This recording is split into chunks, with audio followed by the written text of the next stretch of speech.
Oke, assalamualaikum warahmatullahi wabarakatuh. Berjumpa lagi dengan saya, Andi Febi Satria, di mata kuliah Social Media Marketing Strategy in TikTok and Instagram Reels.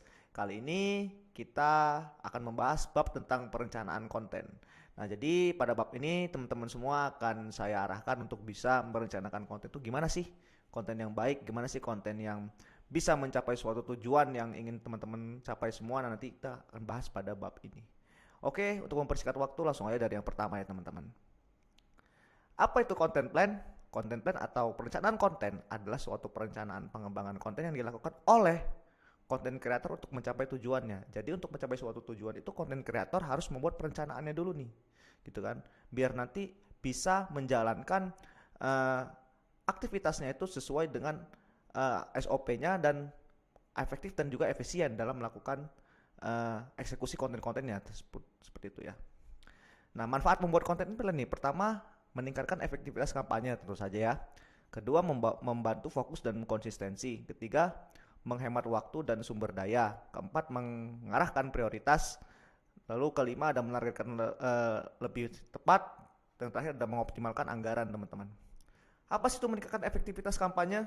Dengan perencanaan konten yang matang, kita dapat memastikan bahwa setiap piece of content atau bagian dari konten yang kita buat memiliki tujuan yang jelas dan relevan dengan strategi kita nih teman-teman. Ini mengarah pada kampanye yang lebih efektif. Tujuannya apa?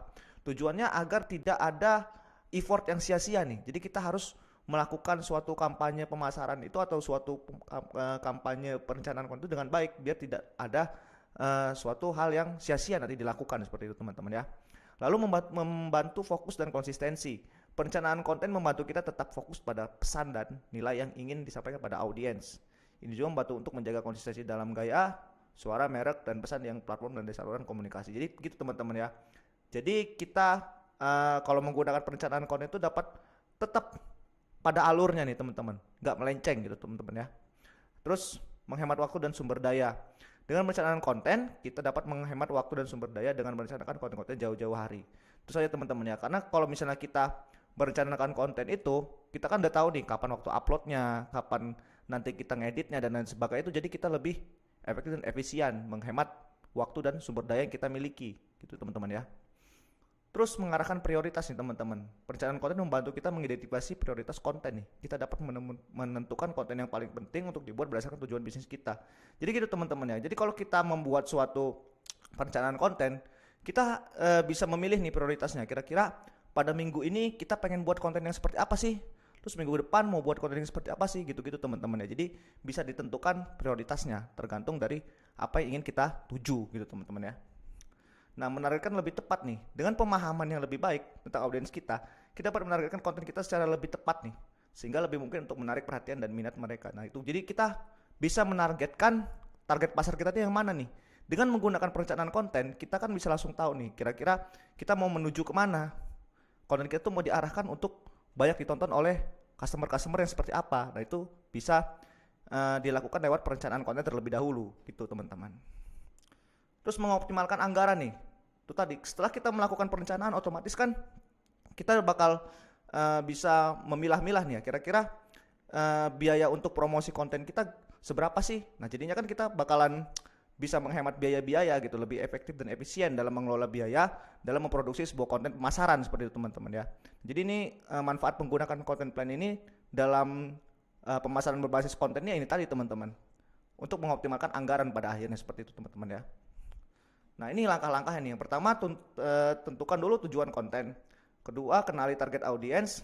Ketiga, identifikasi topik konten. Keempat, ada identifikasi hashtag. Lalu ada identifikasi caption kata kunci, terus buat timeline editorial dan membuat isi konten teman-teman. Nah, jadi ini merupakan langkah-langkah ya dari awal hingga akhir gitu. Yang terakhir itu adalah membuat isi konten dari menentukan tujuan hingga membuat isi teman-teman ya, seperti itu. Ini tantangannya nih dalam membuat konten ini teman-teman. Yang pertama, kita tuh harus membuat konten yang segar dan terbaru gitu teman-teman. Lalu kita juga harus menemukan ide konten yang baru. Jadi gimana sih caranya kalau kita merencanakan konten itu bisa mendapatkan inspirasi baru gitu. Itu berdasarkan daripada kreativitas kita gitu kan. Nah, yang terakhir itu memproduksi konten yang disukai banyak orang. Gimana sih kita harus membuat konten yang terbaru, lalu kita harus bisa membuat konten yang segar dan juga disukai banyak orang.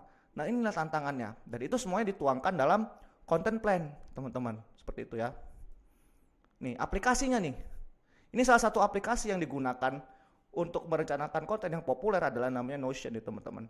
Jadi Notion ini adalah aplikasi yang berbasis project management yang bakal membantu kita nanti untuk membuat perencanaan konten, teman-teman.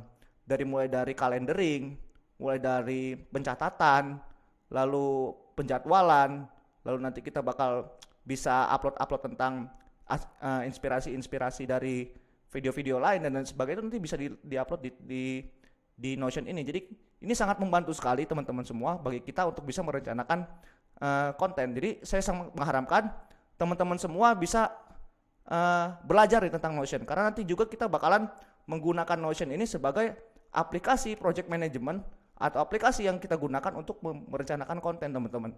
Nah, jadi saya sangat mengharapkan teman-teman semua bisa mempelajari tentang si Notion ini. Seperti itu ya. Nah, Notion ini tampilannya kurang lebih seperti ini, teman-teman ya. Nah, nanti mungkin teman-teman di pertemuan selanjutnya kita bakal ngebahas dan saya akan mengajarkan tentang apa itu Notion secara lebih mendalam gitu, teman-teman. Oke, saya sangat mengharapkan teman-teman semua untuk bisa membuat akunnya terlebih dahulu ya, biar nanti di perkuliahan kita tinggal melakukan praktek perencanaan kontennya tersebut. Oke, mungkin itu saja yang dapat saya sampaikan. Kurang lebihnya saya mohon maaf. Wassalamualaikum warahmatullahi wabarakatuh.